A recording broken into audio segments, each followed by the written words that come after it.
જો ચલો છેલ્લે આપણે ચર્ચા કરી તેની અંદર તટસ્થ બિંદુની વાત કરી હતી આપણે, ગજ્ય ચુંબક અને એના પર અક્ષ અથવા તો વિષુવ રેખા, બરાબર, બેમાંથી કોઈ એક જગ્યા પર આપણને તટસ્થ બિંદુ મળે.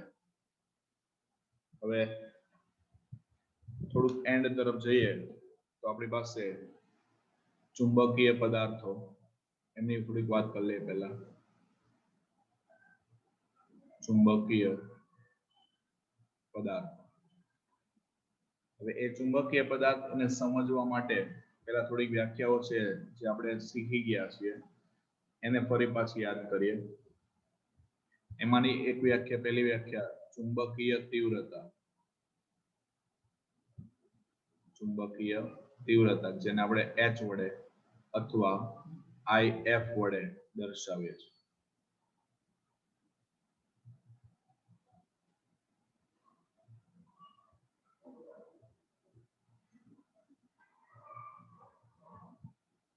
ચાલો, H વડે અથવા આપણે કીધું મુજબ IF વડે આપણે એને દર્શાવીએ છીએ.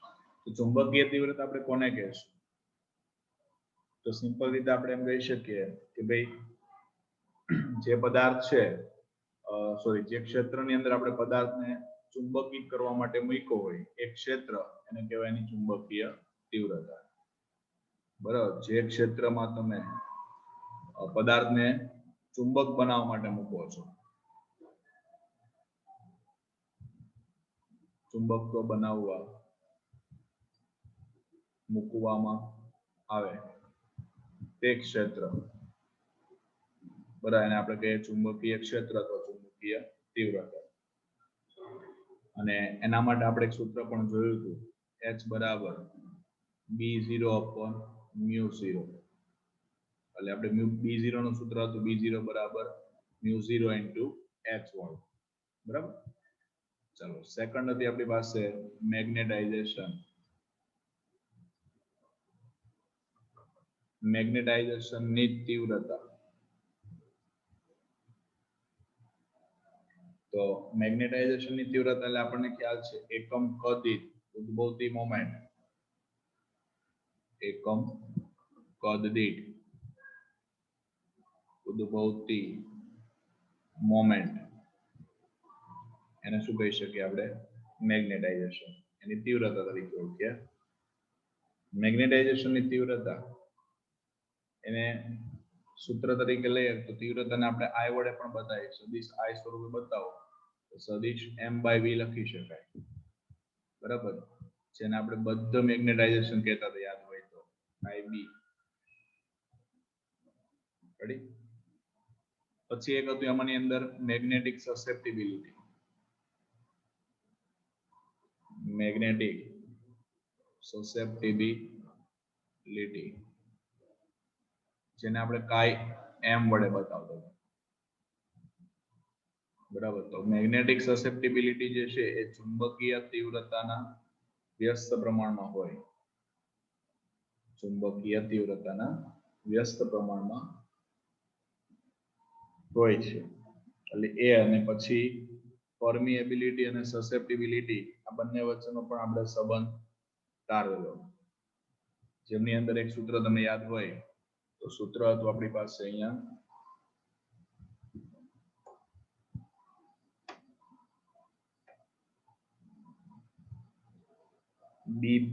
Bm બરાબર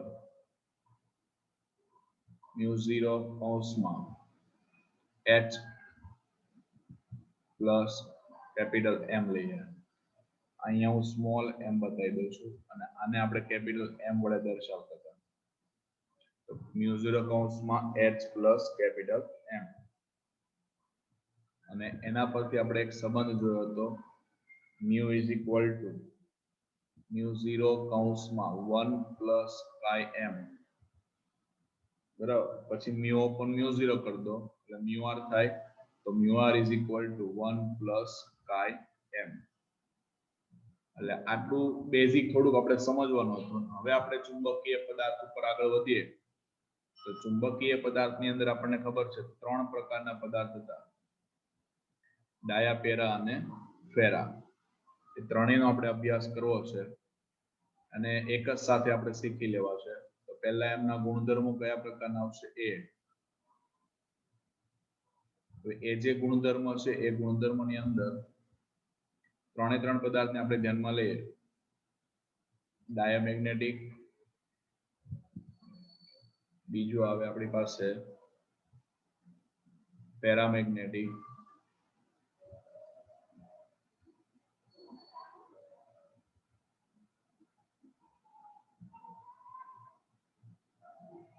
અને ત્રીજું આવશે ફેરા. ચલો પહેલી વાત કરીએ આપણે કે જ્યારે સમજો કે આ ત્રણે ત્રણ પદાર્થને આપણે નિયમિત ચુંબકીય ક્ષેત્રમાં મૂકીએ તો શું થાય? બરાબર, નિયમિત ચુંબકીય ક્ષેત્રમાં મૂકવામાં આવે તો પહેલી વસ્તુ આપણને ખબર છે, જ્યારે ડાયામેગ્નેટિક પદાર્થને આપણે નિયમિત ચુંબકીય ક્ષેત્રમાં મૂકીએ તો એ ક્ષેત્ર રેખાઓ જે છે એને શું કરે? બહારની બાજુ ધકેલ દે છે. બરાબર, ક્ષેત્ર રેખાને શું કરે? બહારની બાજુએ ધકેલે. એટલે એની રચના આપણે કદાચ યાદ આવતી હોય તો કંઈક આ ટાઈપની રચના આપણે દોરી દીધી. આ રીતની ક્ષેત્ર રેખા હોય તો અહીંથી આ ક્ષેત્ર રેખાઓ ક્યાં જતી રહે? દૂર જતી રહેશે.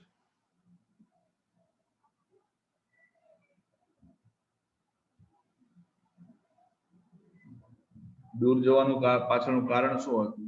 તો કે આને જ્યારે ડાયામેગ્નેટિક પદાર્થને જ્યારે તમે નિયમિત ચુંબકીય ક્ષેત્રમાં મૂકો છો તો એ પરિસ્થિતિમાં એની જે મોમેન્ટ ઉત્પન્ન થાય એ મોમેન્ટ એ બાહ્ય ચુંબકીય ક્ષેત્ર એના કરતા વિરુદ્ધ દિશામાં હોય. બરાબર, મોમેન્ટ કઈ દિશામાં હોય? વિરુદ્ધ દિશામાં મોમેન્ટ પ્રેરિત થાય. વિરુદ્ધ દિશામાં મોમેન્ટ પ્રેરિત થાય એટલે એના કારણે બાહ્ય ક્ષેત્ર રેખાઓને ધક્કો માર દેશે. જ્યારે પેરામેગ્નેટિક પદાર્થને તમે મૂકશો તો સમાન દિશામાં, જે દિશામાં તમારું ચુંબકીય ક્ષેત્ર છે એ જ દિશાની અંદર એની મોમેન્ટ ઉત્પન્ન થશે અને એ જ દિશામાં મોમેન્ટ ઉત્પન્ન થાય તો આ જે ક્ષેત્ર રેખા દૂર જતી હતી એના બદલે એક ક્ષેત્ર રેખા આ રીતના નજીક થઈને પસાર થશે.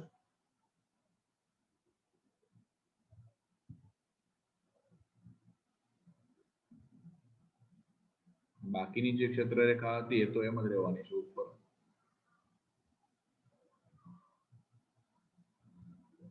બરાબર, આ ટાઈપની રચના થઈ જાય.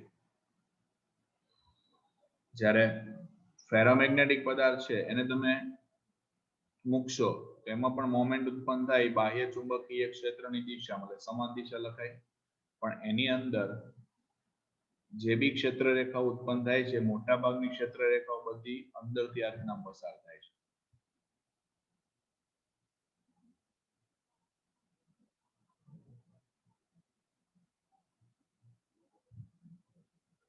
એટલે ડાયામેગ્નેટિક પદાર્થ હોય તો બહાર ધક્કો માર દેશે, પેરામાં થોડી અંદર તરફ ખેંચાશે અને ફેરોની અંદર સંપૂર્ણપણે અંદર ખેંચાઈ જશે. એની પાછળનું રીઝન શું? તો કે પહેલા કિસ્સાની અંદર ડાયામેગ્નેટિક પદાર્થની અંદર બાહ્ય ચુંબકીય ક્ષેત્ર વધારે છે અને ઉત્પન્ન થાય ને મોમેન્ટ વાળું. મેગ્નેટિક ચુંબકીય ક્ષેત્ર જે ઉત્પન્ન થાય ચુંબકીય એ ઓછું છે. બીજા કિસ્સામાં ચુંબકીય ક્ષેત્ર એ બાહ્ય ચુંબકીય ક્ષેત્ર કરતા વધી જશે. જ્યારે ત્રીજા કિસ્સાની અંદર મોમેન્ટના કારણે જે ક્ષેત્ર ઉત્પન્ન થાય છે એ બાહ્ય ચુંબકીય ક્ષેત્ર કરતા ઘણું બધું વધારે છે. ચાલો બીજી પરિસ્થિતિ એક લઈએ. એમની જે તીવ્રતા છે, બરાબર, એ તીવ્રતા એમના સાથે સંબંધ લઈએ આપણે અથવા તો મેગ્નેટાઇઝેશનની તીવ્રતા અને ચુંબકીય તીવ્રતા આ બે વચ્ચેનો સંબંધ લઈએ. I વિરુદ્ધ H લખી શકો અથવા M વિરુદ્ધ H નું તમે આલેખ બતાવો. તો ડાયામેગ્નેટિક પદાર્થની અંદર આ જે આલેખ છે આપણો M વિરુદ્ધ H નો આલેખ, બરાબર, એના માટેનો જે આલેખ આપણને મળે છે ને એ ઋણ દિશાની અંદર રેખીય મળશે. એનો મતલબ શું થઈ ગયો? કે આજે તમારી પાસે મેગ્નેટાઇઝેશન છે એનું મૂલ્ય કેવું, તો કે નાનું, બરાબર. પાછું મૂલ્ય કેવું આવશે, ઋણ આવશે. અને આલેખ પરથી શું ખબર પડે, તો કે જેમ જેમ તમારું ચુંબકીય ક્ષેત્ર બદલાય છે એની સાથે તમે જો સીધી રેખા છે, એટલે કે સીધી રેખા રેખીય રીતે શું થાય, બદલાયા કરે. એટલે આના ઉપરથી આપણને એક વસ્તુ ખ્યાલ આવશે કે મેગ્નેટાઇઝેશન એ ઋણ છે તો તમે એક સંબંધ શીખી ગયા હતા આગળ, એમ ચલે છે એચ, પછી એમ બરાબર કાઈ એમ ઇન્ટુ એચ હતું. જો એમ ઋણ હોય તો કાયમ પણ કેવા હોય, ઋણ હોય. એટલે આની જે સસેપ્ટિબિલિટી આવશે એ કેવી આવશે, ડાયામેગ્નેટિક માટે ઋણ આવશે. ચાલો પેરામેગ્નેટિક ની અંદર જો એ સંબંધ જોઈએ એમ વિરુદ્ધ એચ નો, તો એ સંબંધ આપણને આ રીતનો કંઈક મળે છે. એટલે એનો મતલબ થઈ ગયો એમ નું મૂલ્ય હશે નાનું, મૂલ્ય તો નાનું જ હશે પણ ધન હશે, અને ક્ષેત્ર બદલાય એમ એની સાથે રેખીય રીતે બદલાશે. જ્યારે ફેરોમેગ્નેટિક પદાર્થમાં તમે જોવા જશો તો આ કંઈક અલગ જ છે. અહીંયા મેગ્નેટાઇઝેશન એચ, તો આજે આલેખ અહીંયા બદલાય ને એ રેખીય રીતે બદલાતો નથી. કારણ કે તમે અહીં જોયું મેગ્નેટાઇઝેશન ચુંબકીય ક્ષેત્ર જે મળ્યું બીએમ, બરાબર, એ ખૂબ વધારે છે. તો એ જે વધારે હશે તો એની સામે મેગ્નેટાઇઝેશન નું મૂલ્ય એ પણ કેવું હશે, વધારે જ હશે. ખ્યાલ આવે છે? એટલે એની મુજબ મતલબ એ વિચારો તો એમ નું મૂલ્ય જે આવશે એ ઘણું મોટું આવશે, બરાબર. એમનું મૂલ્ય કેવું, ઘણું મોટું, એ પણ ધન આવશે. ક્ષેત્ર સાથે તમે જોવા જાવ તો અરેખીય રીતે બદલાય, એક સરખી રીતે બદલાતું નથી. આ બંને જે છે એ રેખીય રીતે બદલાય છે, એક સરખો વધારો થાય છે. અહીંયા એક સરખો વધારો થતો નથી. તો એવો જ ગ્રાફ લઈએ આપણે સસેપ્ટિબિલિટી એના વિરુદ્ધ તાપમાન માટે. તો સસેપ્ટિબિલિટી એના વિરુદ્ધ તાપમાનનો જો આલેખ દોરીએ તો આ આલેખ, એ આલેખ જે છે ને આપણને અહીંયા નીચેના ભાગમાં મળે છે. એનો મતલબ શું થયો, તો કે સસેપ્ટિબિલિટી જે છે એનું મૂલ્ય નાનું હશે અને સાથે સાથે કેવું છે, ઋણ છે. પ્લસ તમે અહીંયા જોવા જાવ તેનું ફિક્સ મૂલ્ય મળે છે. તો તમે એમ પણ બોલી શકો તાપમાનથી એ સ્વતંત્ર છે.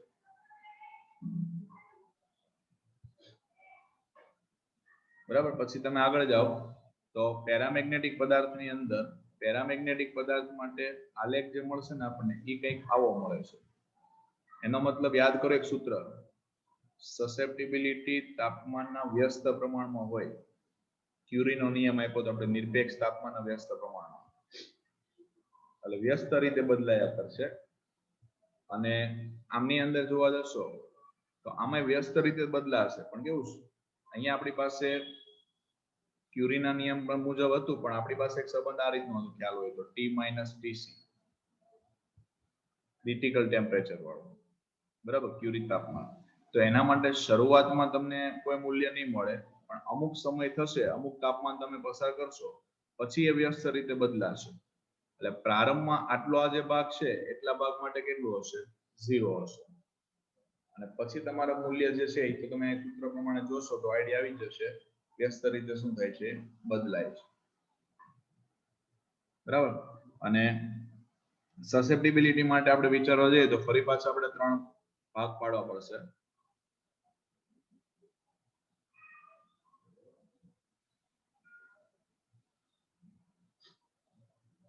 ચાલો સસેપ્ટિબિલિટી માટે વિચારો કાઈ એમ, તો આ જે આપણી પાસે છે એ ડાયા, પેરા અને ફેરા. ડાયામેગ્નેટિક પદાર્થની સસેપ્ટિબિલિટીનું મૂલ્ય કેટલું, તો આપણે કોષ્ટકમાં જોયું તો -1 less than or equal to pi એમ લેસ ધેન 0, એટલે ઋણ આવી ગયું, 0 કરતા નાનું થઈ ગયું, અને -1 જેટલું અથવા એના કરતા વધારે. રેડી. પછી પેરા માટે 0 લેસ ધેન કાઈ એમ લેસ ધેન 1, 0 અને 1 ની વચ્ચે. અને આમની અંદર ફેરોમેગ્નેટિક માટે આપણે એમ બોલી શકીએ કાઈ એમ વેરી વેરી ગ્રેટર ધેન 1, 1 કરતા ઘણું બધું મોટું છે. પછી એ જ રીતના આપણે મ્યુઆર લઈએ, સાપેક્ષ પરમિએબિલિટી. સાપેક્ષ પરમિએબિલિટી માટે વિચારો તો કોષ્ટક આપણે આનું પણ જોયું હતું, જેમની અંદર પ્રારંભમાં કેટલા હતા, તો 0 લેસ ધેન મ્યુઆર લેસ ધેન 1, બરાબર, અથવા મ્યુ આપણે આ રીતનો સંબંધ હતો મ્યુ લેસ ધેન મ્યુ 0.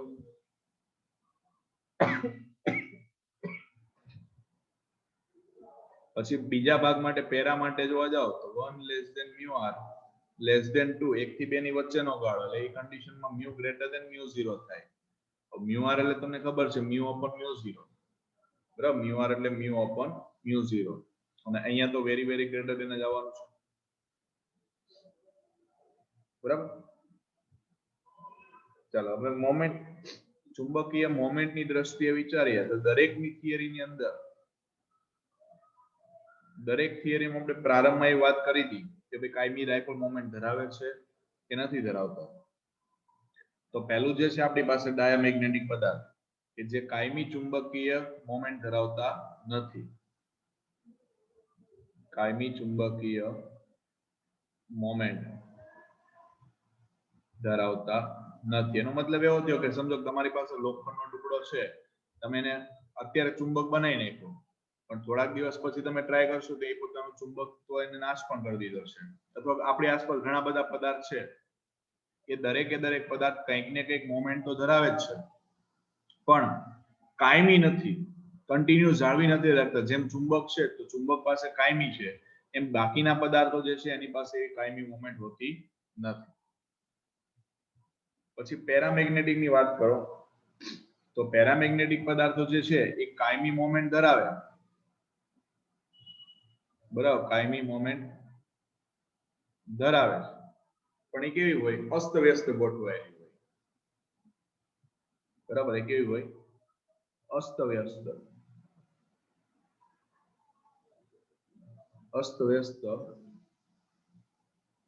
ગોઠવાયેલી હોય. એટલે જેવું તમે ચુંબકીય ક્ષેત્રની ગેરહાજરી કરી દેશો એની મોમેન્ટ પણ કેટલી થઈ જશે?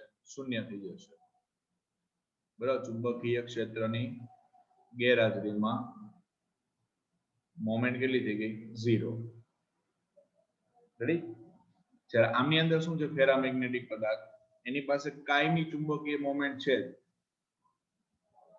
કાયમી ચુંબકીય મોમેન્ટ છે. અને કદાચ તમે મૂકી દેશો કે ચુંબકીય ક્ષેત્ર નહીં આપો તો પણ એને કોઈ ફરક પડવાનો નથી, કારણ કે એ તો પરમેનન્ટલી ચુંબકીય મોમેન્ટ ધરાવે છે. રેડી? ચાલો હવે અનિયમિતમાં મૂકીએ. આગળ આપણે વાત કરી હતી નિયમિત, હવે ક્યાં મૂકીએ? અનિયમિત ચુંબકીય ક્ષેત્રમાં એને ગોઠવીએ તો એ કયા પ્રકારની વર્તુણક આપે? યાદ હોવું જોઈએ તમને આ કે ભાઈ અનિયમિત ચુંબકીય ક્ષેત્રમાં મૂકીએ તો એ કઈ તરફ ગતિ કરતું હતું? પ્રબળથી નિર્બળ તરફ. પ્રબળથી નિર્બળ ચુંબકીય ક્ષેત્ર એના તરફ ગતિ કરતું હતું. જ્યારે પેરામેગ્નેટિક પદાર્થ અને પેરામેગ્નેટિક આ બંને નિર્બળથી કઈ તરફ? પ્રબળ તરફ.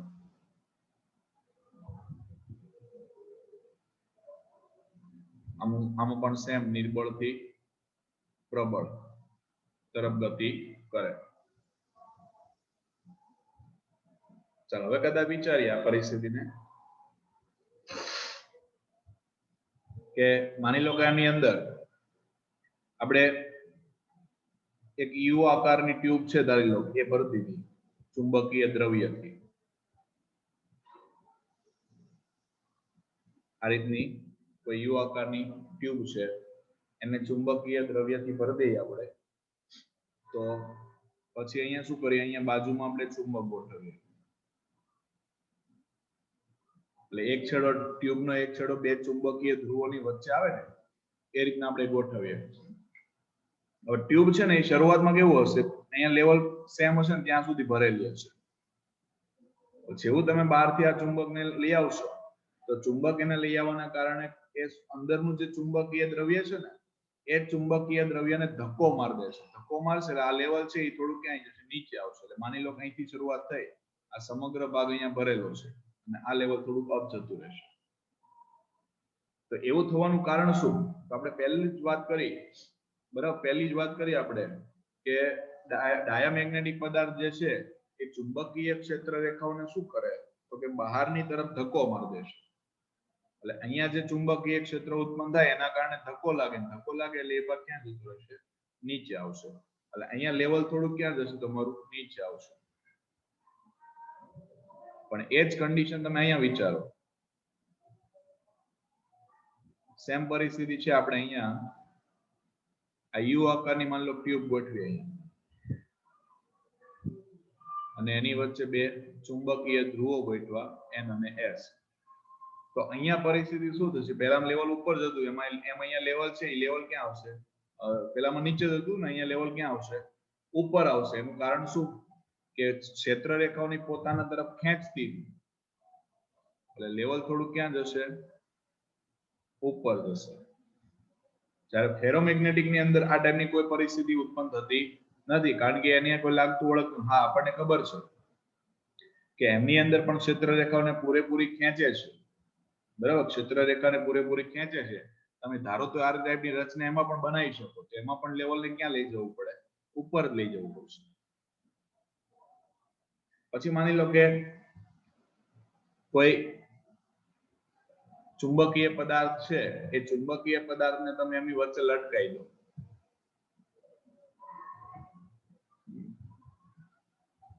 બરાબર કોઈ સળિયો છે માની લો એ સળિયાને ચુંબકીય ધ્રુવો એમની વચ્ચે લટકાવતા તો ચુંબકીય ધ્રુવો એમની વચ્ચે લટકાવશો એટલે પરિસ્થિતિ તમારી આવી છે આ બે ચુંબકના ધ્રુવો છે તો લટકાવશો ને ત્યારે એની ગોઠવણી કંઈક આવી થઈ જશે આ તમે સેન્ટરમાંથી લટકાવ્યું બરાબર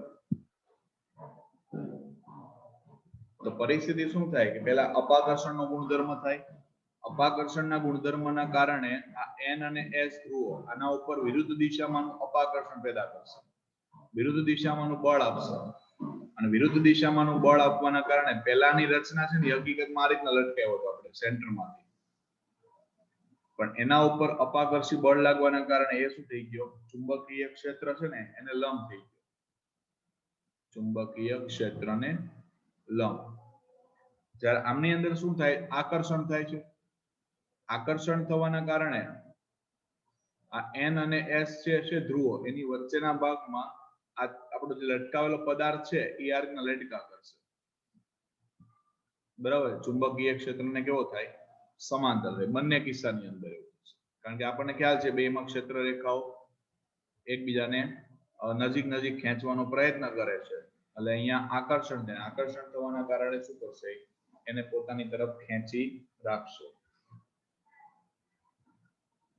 બરાબર હવે કયા કયા પ્રકારના ઉદાહરણો તમને આમની અંદર આવે છે એ ઉદાહરણ તમને ખ્યાલ હોવા જોઈએ કારણ કે ઘણી વખત MCQ માં પૂછે નીચેનામાંથી કયું ડાયામેગ્નેટિક નું ઉદાહરણ છે અથવા તો ડાયામેગ્નેટિક પદાર્થ છે અથવા નથી તો એના માટે ધાતુના નામ એને બનાવી દો બિસ્મથ છે copper Cu Ag Pb H2O છે Hg છે H2 He Ne આવા તો ઘણા બધા છે ભાઈ બરાબર NaCl લઈ લો પછી હીરો એટલે કે ગ્રેફાઇટ લઈ લો બરાબર તો આ બધા ડાયામેગ્નેટિક પદાર્થ તરીકે અસ્તિત્વ ધરાવશે પછી અહીંયા પેરામાં જોવા જાવ તો સોડિયમ છે પોટેશિયમ મેગ્નેશિયમ Mn Sn બરાબર પ્લેટિનિયમ એલ્યુમિનિયમ ઓક્સિજન આ બધા પેરામેગ્નેટિક તરીકે અસ્તિત્વ ધરાવે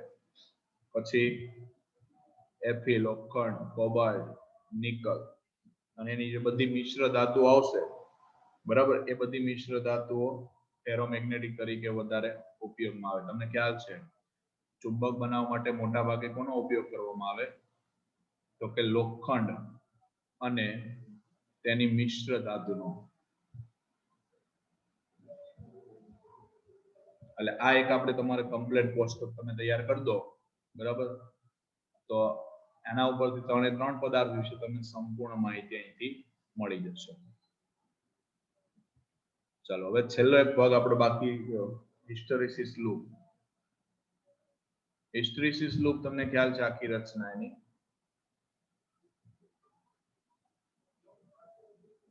કે જ્યારે કોઈ પદાર્થ છે આપણે એ પદાર્થને ચુંબકીય ક્ષેત્રની અંદર મૂકવામાં આવે છે તો આપણને ખ્યાલ આવ્યો કે પહેલા જે ચુંબકીય ક્ષેત્ર હોય એના કરતા હવે ચુંબકીય ક્ષેત્રમાં શું થાય? વધારો થાય.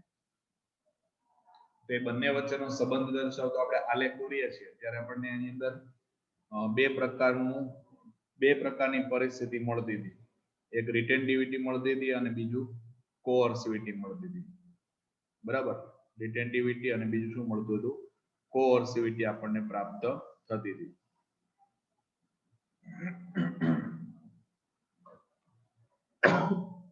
એટલે આખો આપણને સાયકલ, હિસ્ટેરેસિસ સાયકલ મેં તમને ત્યારે પણ કીધું હતું કે હિસ્ટેરેસિસ સાયકલ છે એ આપણા માટે ખૂબ અગત્યની વસ્તુ છે.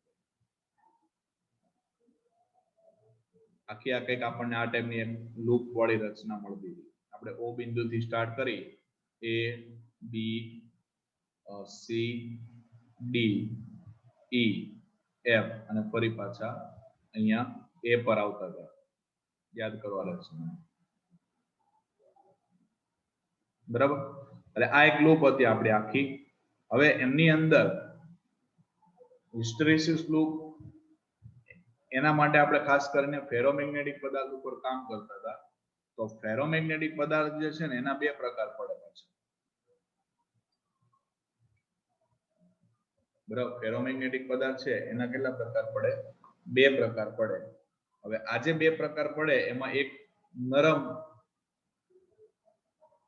ચુંબકીય પદાર્થ અથવા ફેરોમેગ્નેટિક પદાર્થ બોલો સોફ્ટ, અને બીજો કયો? હાર્ડ, એટલે સખત. બરાબર, સોફ્ટ ફેરોમેગ્નેટિક પદાર્થ અને હાર્ડ ફેરોમેગ્નેટિક પદાર્થ. હવે આ જે સોફ્ટ ફેરોમેગ્નેટિક છે અને હાર્ડ ફેરોમેગ્નેટિક પદાર્થ છે એ બંને માટે પહેલા તો આપણે રિટેન્ટિવિટી અને કોઅર્સિવિટી આ બેનો જે ગુણધર્મ છે એ ગુણધર્મને આપણે યાદ કરવો પડે. બરાબર, તો તમને પહેલા તો યાદ હોવું જોઈએ કે રિટેન્ટિવિટી ક્યારે આપણને મળતી હતી, ક્યારે શૂન્ય મળતું હતું. યાદ કરો તો આપણે જે આલેખ દોર્યો હતો અહીંયા, એ આલેખ કોના વિરુદ્ધ હતો? એચ અને બી નો. બરાબર, બી વિરુદ્ધ એચ નો હતો. તો આપણે એમની અંદર એવું શીખ્યા હતા જ્યારે એચ બરાબર 0 થાય ત્યારે જે બી નું મૂલ્ય મળે છે એ બી નું મૂલ્ય એને શું કહેવાય? રિટેન્ટિવિટી. બરાબર, એચ બરાબર 0 થાય ત્યારે જે બી મળે એને રિટેન્ટિવિટી કહેવાય, અને બી બરાબર 0 થાય ત્યારે જે એચ મળે એને શું કહેવાય? કોઅર્સિવિટી.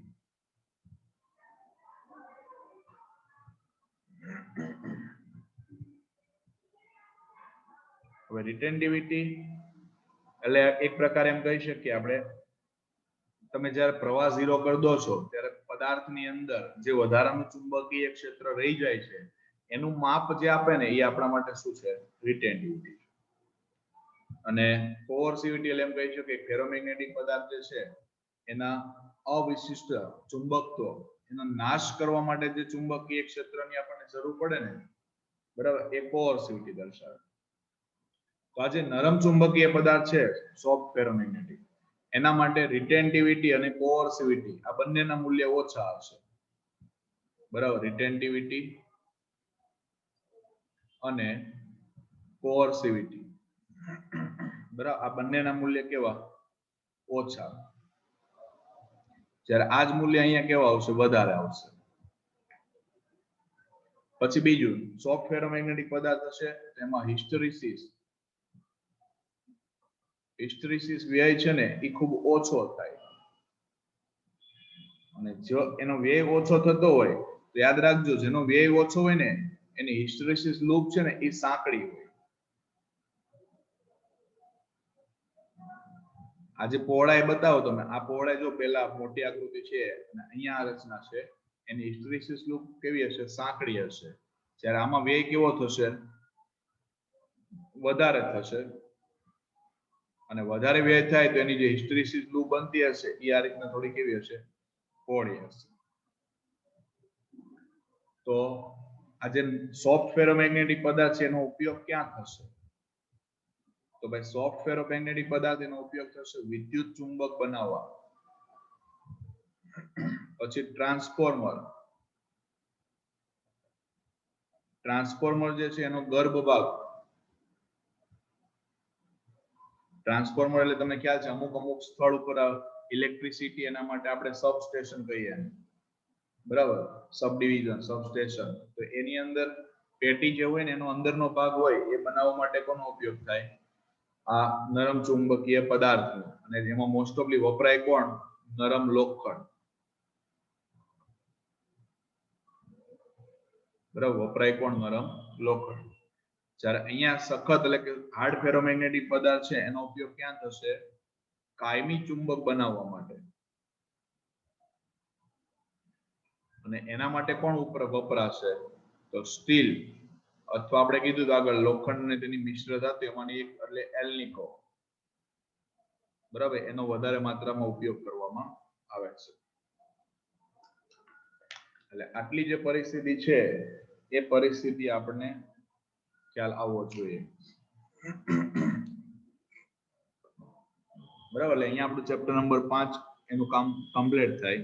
એટલે આવતીકાલથી હવે ચેપ્ટર નંબર 3 એને ફરી પાછા આપણે એનસીઈઆરટી ઉપર જઈશું. બરાબર, ચેપ્ટર નંબર 3 એની શરૂઆત કરીશું. બોલો, આમાં કોઈને કઈ પ્રશ્ન હોય તો?